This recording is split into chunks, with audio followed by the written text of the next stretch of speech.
When work flies out of control, Harrelson's Own keeps me cool as a cucumber. When the kids turn unholy, Harrelson's Own keeps my patience divine. Life can be chaotic, but Harrelson's Own CBD helps keep you calm through any storm. Harrelson's Own consistently delivers you full mind and body homeostasis. It's an organic, full-spectrum CBD in a refreshing oral spray. Our nano-emulsified technology makes it completely water-soluble, so your body absorbs it immediately. You'll start to feel it in seconds, not 60 minutes. It just makes everything feel better. Give Harrelson's Own a try, from our family to yours. Give your life a boost. It's just the best you've ever felt in your natural state. It just feels sensational. Go to sensational.com to order now. Sensational.com. Go to sensational.com/family for 25% off your order. Yes, 25% off. That's sensational.com/family.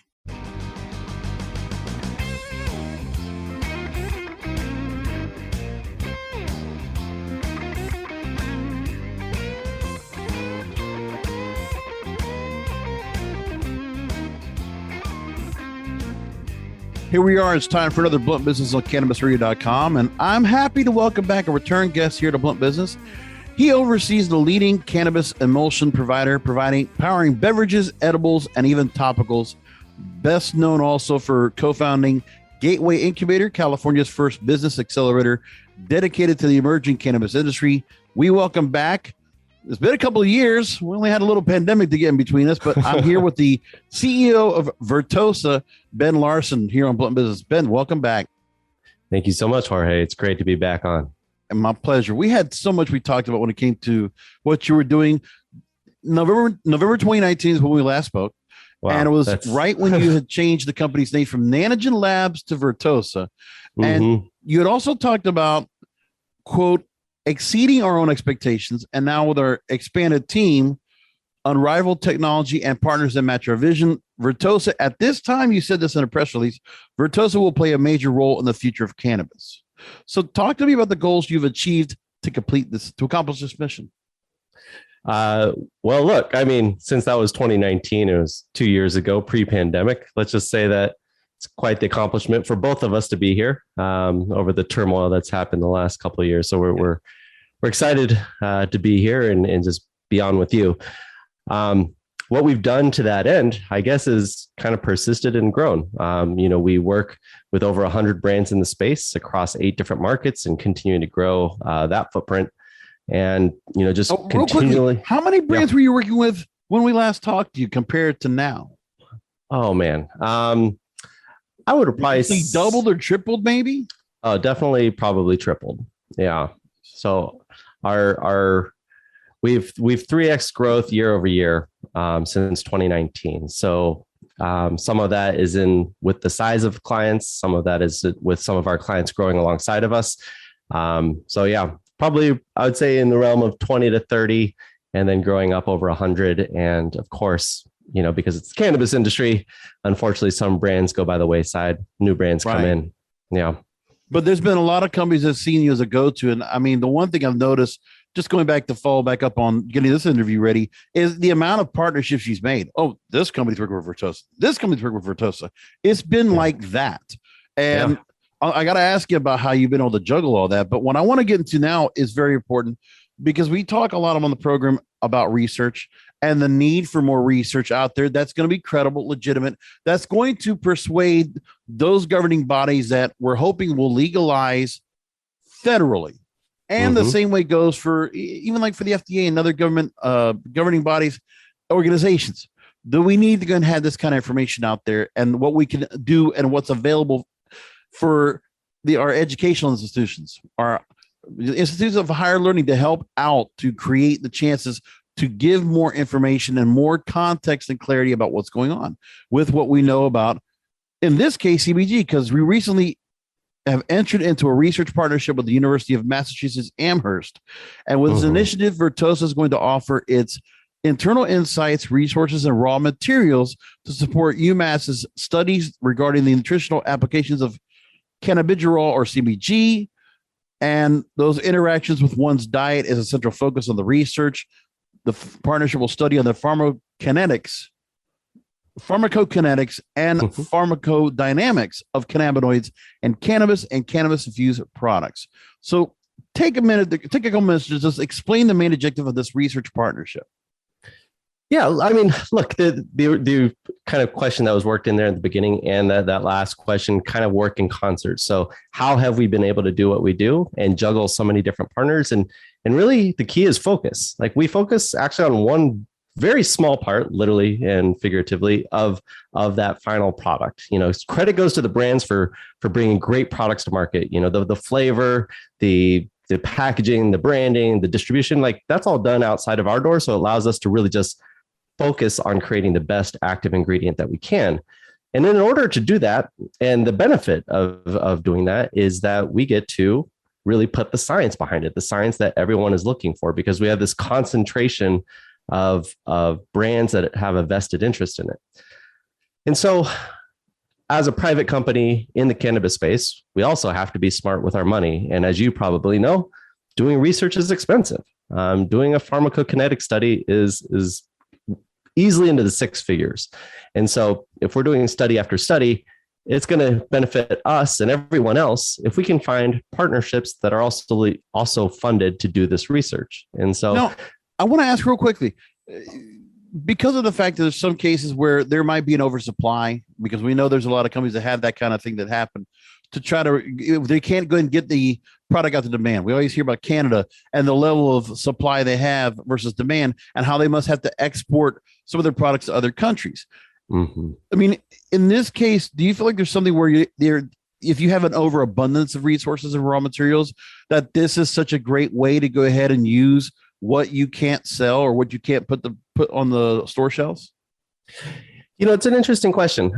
Absolutely, we could go that route. I think the scale is so vastly different, right? Like the scale that we need to do a study is actually relatively small. The complexity of these studies is actually finding the right participants, having them consistently involved, like getting good data and structuring it. And that takes time, right? And then obviously the analysis afterwards. The volume issues that we're facing, like in the more mature markets like California and Canada, I mean, these are just orders of magnitude larger. And so it's kind of in our sense unrelated. But as a business, you know, what we are feeling has been a benefit of our company is that trying to build that consistency from one state to the next, where, you know, in California, you might have oil extract that is a tenth of the cost of that in Massachusetts. And that's really challenging for brands to understand and navigate when they go from state to state. And so we're helping to kind of draw that continuity. But when it comes to the research side, it's more about just finding enough people and enough institutions to really get involved in the research more so than anything. Mm-hmm. As I was looking up also, I came across an announcement for study volunteers from UMass Amherst for the study on CBG. Mm-hmm. And it's a Salem lab in the Department of Food Science looking for volunteers.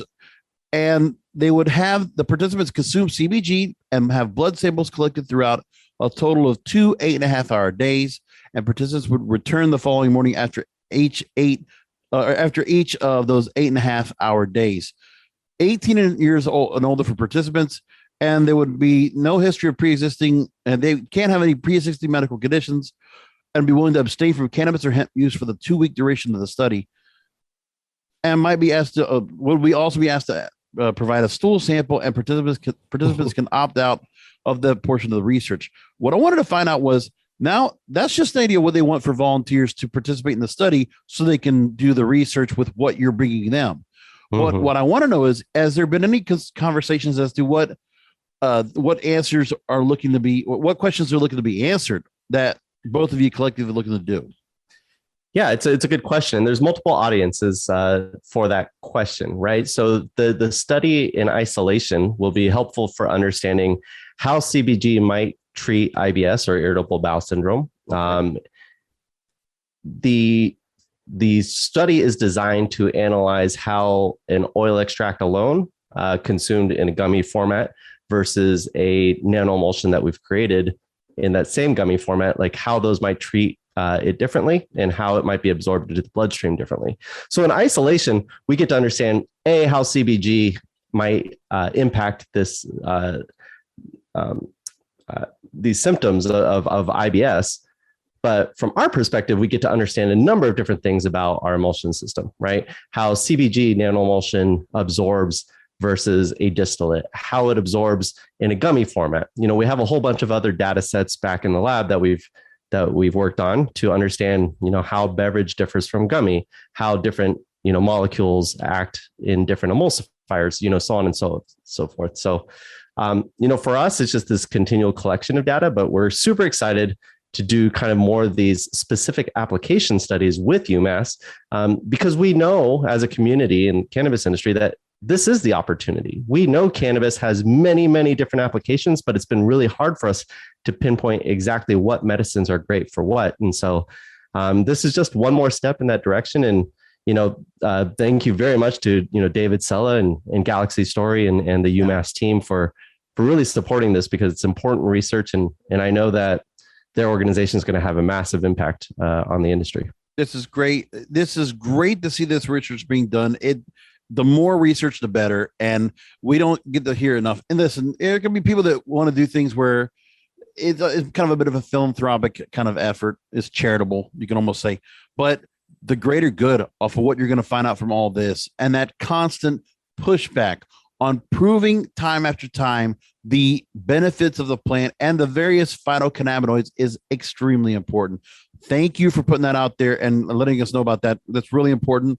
We definitely have to keep in touch and stay in touch about what happens with that down the line. I'd really love to know what findings you come out with in those studies. We're going to go to a break. When we come back, I want to go and ask you about the drink industry right now when it comes to cannabis, THC infused drinks, and where things are going, because obviously what you're doing is at the forefront. I'm here again with the CEO of Vertosa, Ben Larson, here on Blunt Business. We're back after a short break. Rolling into some sponsors, but we'll be right back with more Blunt Business. Time for a break to talk about another great deal at McDonald's. It's summer, you're hot, and McDonald's is here to keep you chill with their new frozen drinks. Try their medium frozen Coke, frozen Fanta Blue Raspberry, and frozen Fanta Wild Cherry for just $1.69.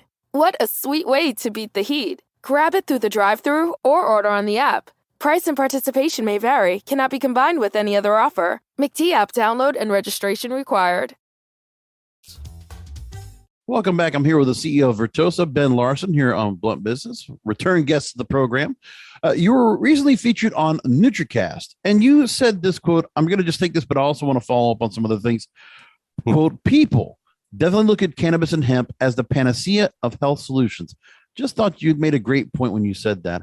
Now, I want to move along to this story from fatherly.com. Never even found this site before, but we're going to bring it up. They wrote this, quote, THC drinks come in many forms, including seltzers, ciders, wines, aperitifs, and ready-to-drink canned cocktails.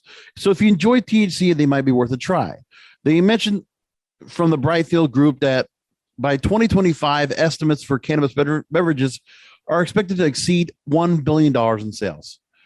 And we could go on for a while, like I said before the break, about the amount of companies, like I said, tripling since we last talked to you, that Vertosa has now become that infusion partner of choice.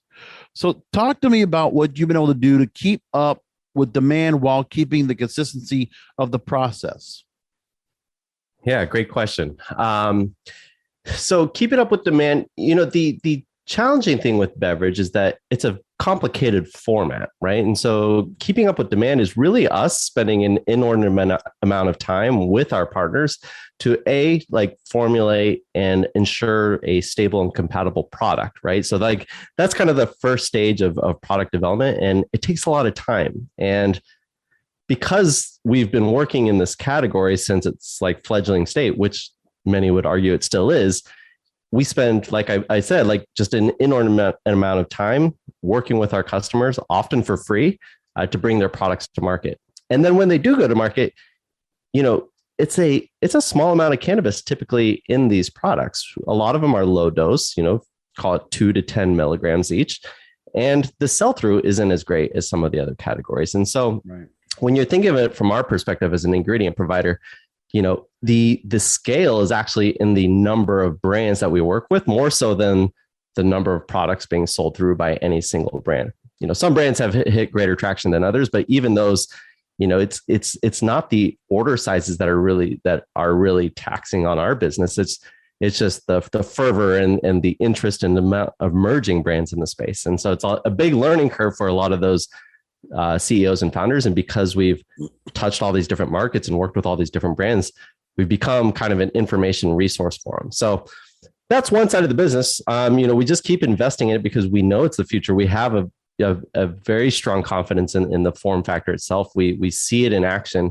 There's a lot of naysayers still. They're like, people just say, oh, it's only 2 to 3% of the market. But as things become easier in the supply chain, as we get more scaled manufacturing, more reliable manufacturing, and more exposure to the end consumer, the categories only continue to grow. And so, another big part of our business that has scaled has been outside the beverage category, but we still have a lot of beverage zealots on the team.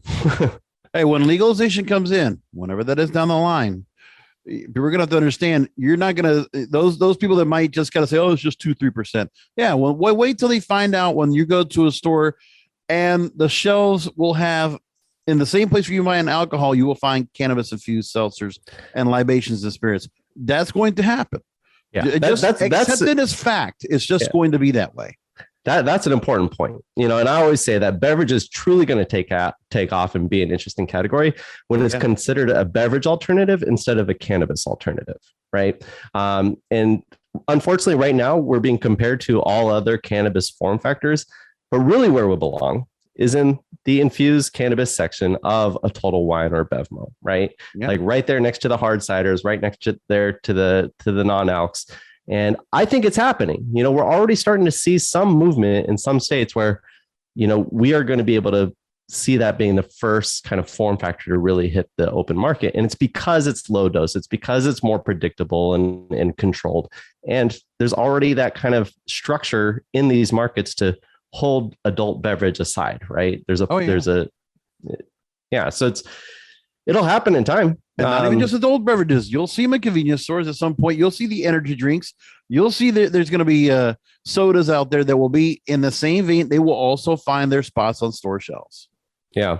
Well, we have ourselves in a very interesting situation right now. That's very timely.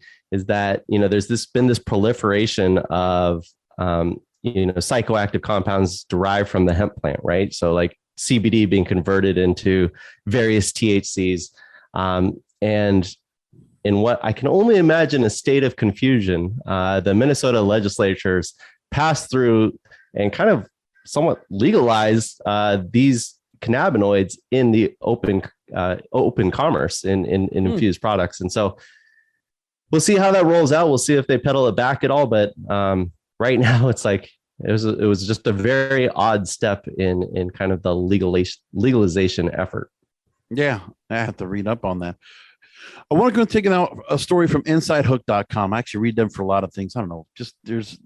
It's a fascinating website. They recently featured one of the brands using your technology, which is Moon, spelled MXXN. Yeah. And, I'll make this point. Darnell Smith is expecting, we've already got him slated as today. I actually just got him booked into our Days in Infused series. We'll have him recording in July, and some point at the end of July or early August, you'll get to hear that episode. So we got him in the books, just to let you know. Now, this article was titled "The Key to Combining Cannabis and Mixology: Remove the Booze." And Moon, for all of you that don't know, it's a BIPOC founded brand claiming to be the spirits industry's first 1-to-1 non-alcoholic and THC infused replacement for gin, tequila, and bourbon, led by Darnell Smith, a booze industry vet with over 15 years of experience. And this is the other thing I got to tell you. The people that come into space and the experience they bring in. He worked at Diageo, Pernod Ricard, and Bacardi. That's some major heavyweight brands. He explained the recipe wasn't an easy process. And the brand's early stages, the technology wasn't there to get the THC evenly distributed throughout the base formula, which he says for dosing reasons was an obvious problem.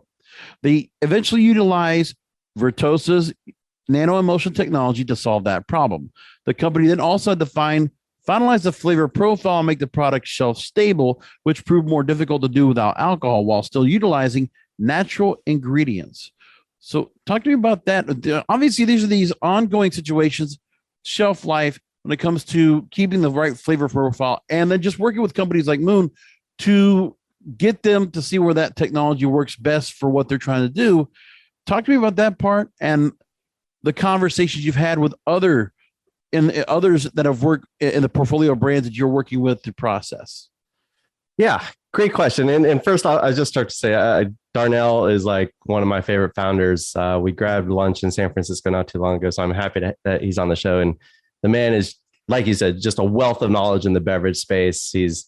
Has an incredible presence, both physically and figuratively. You know, he's I think a former professional football player, right? Before he got into the beverage space. So just a wonderful person and wonderful product. And what Darnell brought to the table that really actually made him a joy to work with is his understanding that, you know, just like formulating and achieving stability and compatibility, and especially when it comes to flavors and potency, all that kind of stuff. This is par for the course, right? This is what it is to create a beverage and or a product. And what we faced a lot in the early days is, and still actually faced with some of the competition that comes in the scene. You know, everyone wants to have the silver bullet that fits everything. It's perfectly stable, perfectly compatible, you know, clear, flavorless, all this kind of stuff. And it's like, yeah, but what happens when you put it with other ingredients? What happens when you put it through this manufacturing process? And what happens when you put it in this particular type of packaging? And then what happens over time? And it's like, these are all questions that change with every ingredient, every input. And so, yeah, you might have a great nano-emulsion that you develop, but how does it interact with this ecosystem of ingredients and processes to create that final product? And so working along with Darnell and the team was just one of those journeys where it was just like, it was challenging at times, but it was also, you know, a learning experience for everyone, and everyone was dedicated to coming out with a great product. And, you know, I think he knocked it out of the park with Moon.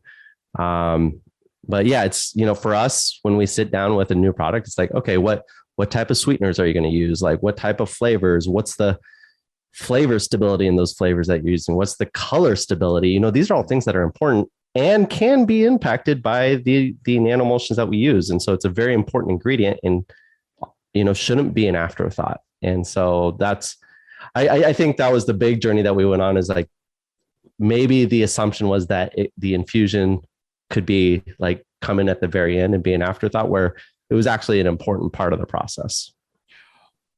If there was one thing you could say, and there could be a lot of things we could talk about, but within all the companies you've worked with, if there's one thing that has been a game changer with what you're doing with your nano-emulsion technology that you've learned and you've adjusted and adapted to adopted because of the fact of working with one of these companies without mentioning, is there any one thing that you've learned that you said, you know what, because of this company and what this dilemma that they had, we did something even better?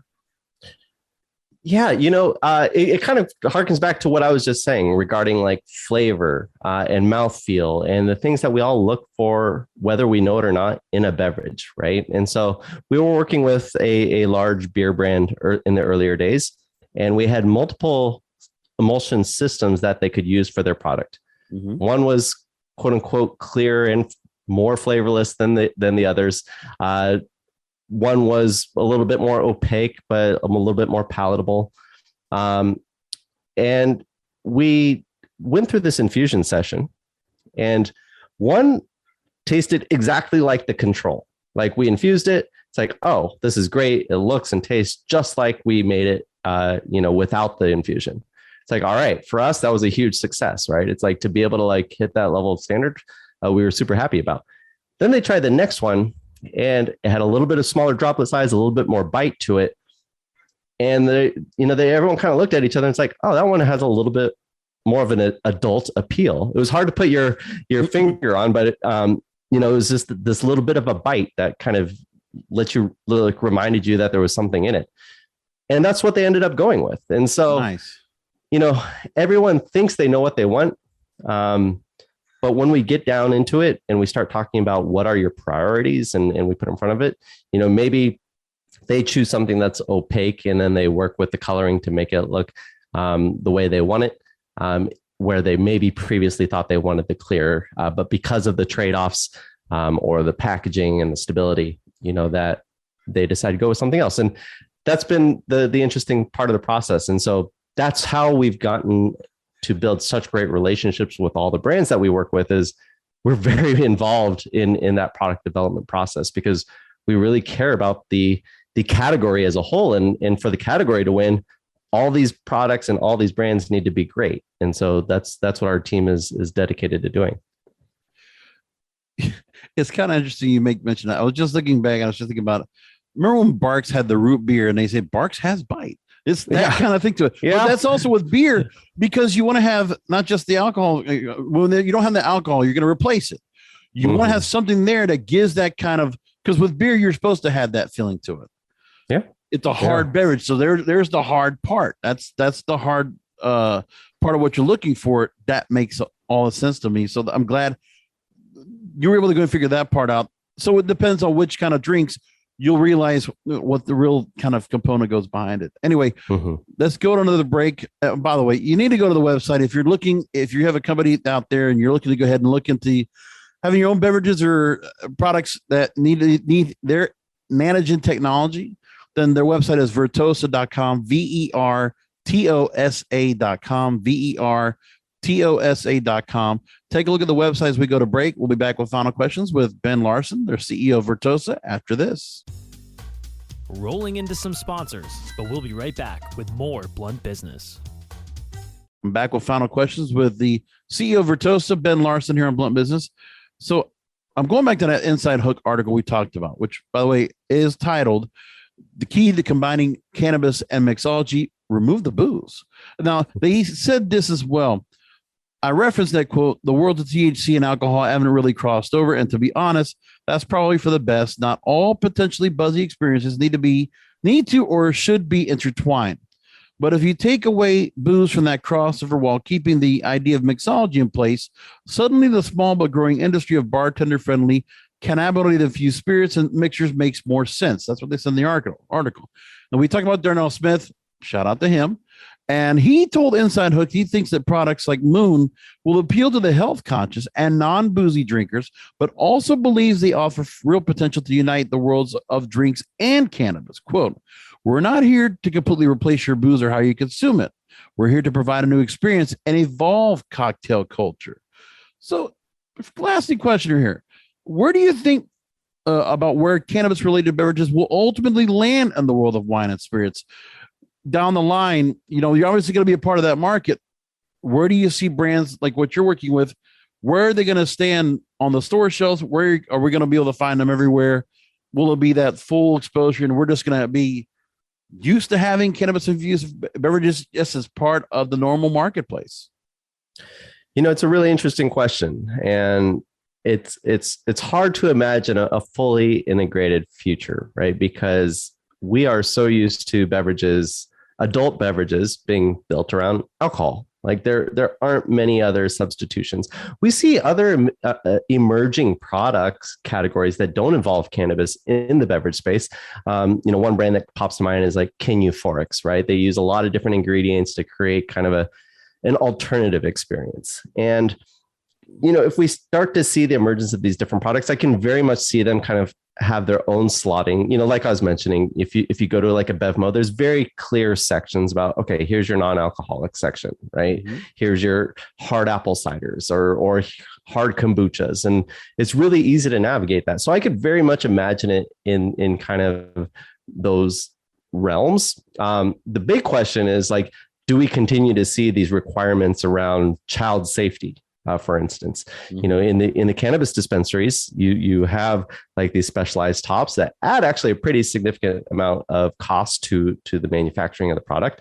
Sure. But it's not required for alcohol. And the big question is, why is that? Obviously, it's the stigma. And so it's the stigma alone that is going to create this really drawn out evolution of where we see cannabis in the open marketplace. Further to that, just what are the motivators behind, these different retail establishments? I find personally that when I consume cannabis, I consume a lot less alcohol. And so, it might create something for me and might create something interesting. But if the entire audience starts to dabble like in this realm, what if alcohol sales go down? I imagine for the greater society and public health, that'd probably be a good thing. But for the retail owners, maybe not. Maybe it's less desirable. So maybe they course correct on their own. And I don't know. That's the beauty of an open and free market, right? That's but I'll tell you that we don't have. That's very competitive and aggressive. Because look how many times you can just go to, like you see a Bev Mill, or I could say ABC or Total Wine, or just go to other stores and you see the changing of the shelves and what goes up there and what becomes popular. I mean, how many energy drinks have we seen in the last decade that have come and go? Immediately just switch, or even in the alcohol space, or just beer. There's just so much, because now we have the overabundance of microbrews and IPAs, and it's just changing everything. It's hard to get up there and be everywhere now. It brings up a good point. And so much about beverage is now on like this mass production distribution. Like those are the things that really lead to scale in the beverage space. And especially right now with like good cost of goods increasing as much as they are, I see microbrews like skyrocketing in price. And it's because it's becoming really hard for them to compete in the open market, whether it's cans or their ancillary ingredients.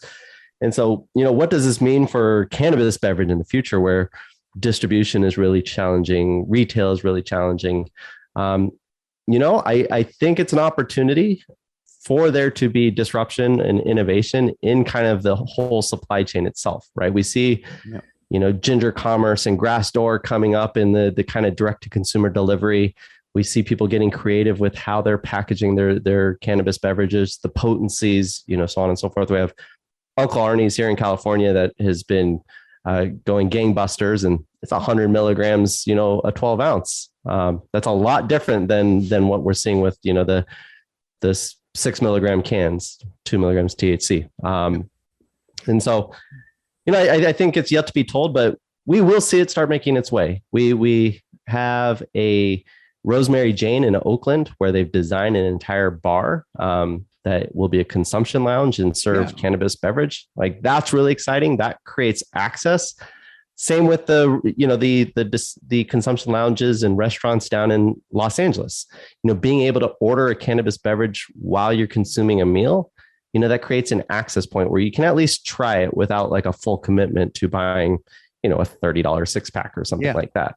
And so the time's coming. And I think once the politicians either age out and get replaced by our generation or just get exposed to the opportunity, like maybe we start seeing some changes. But Lord knows we've all seen how fast that's been happening over the last 6 years. So. Oh yeah, well, it's going to happen. It just there's just so many other things that are being put together, and I mean, look, it's not like the effort's not being made. I've already said this before. $40 million that was put in lobbying efforts towards the MORE Act, but senators didn't want to pay. They just did not want to go forward.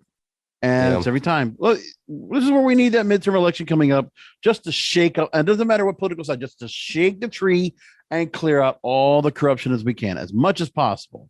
And I hope the American people will do that so that we can get to something like this. Man, look, I don't want to show too many of my political colors, but I think the federal government has proven to be pretty ineffective across the board. There's across everything. And cannabis just isn't a high enough priority for them to really be focusing on.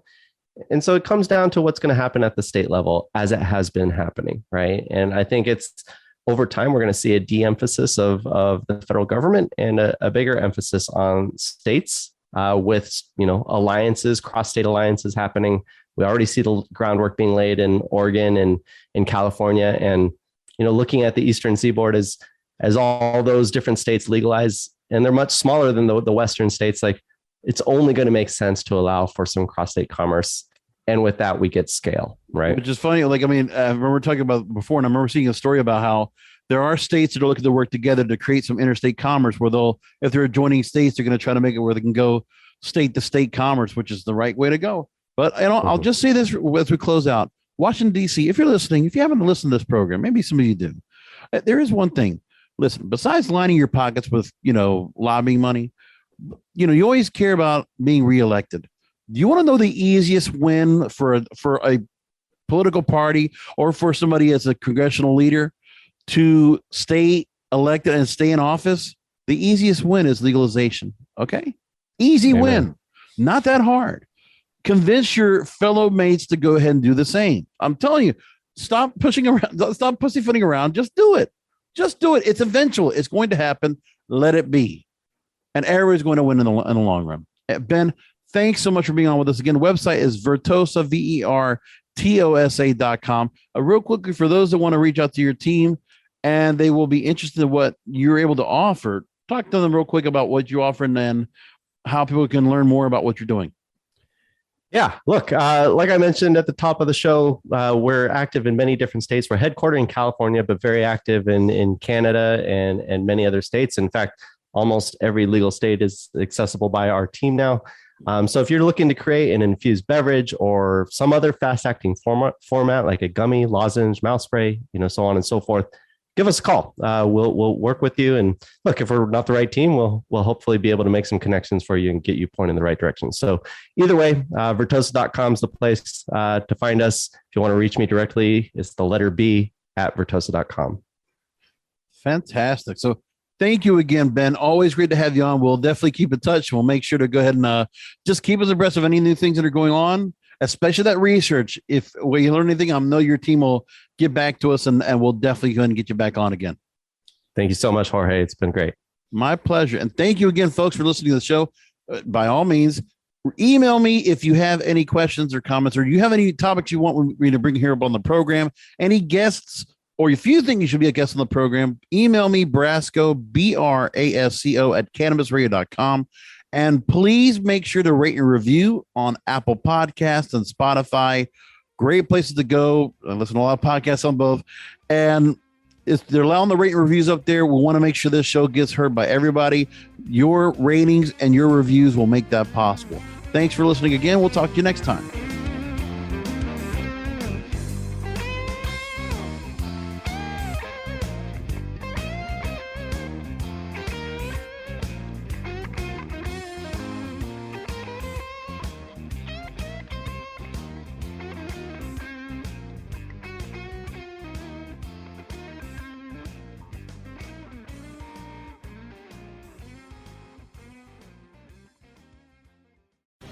The opinions expressed on this CannabisRadio.com program are those of the guests and hosts and do not necessarily reflect those of the staff and management of CannabisRadio.com.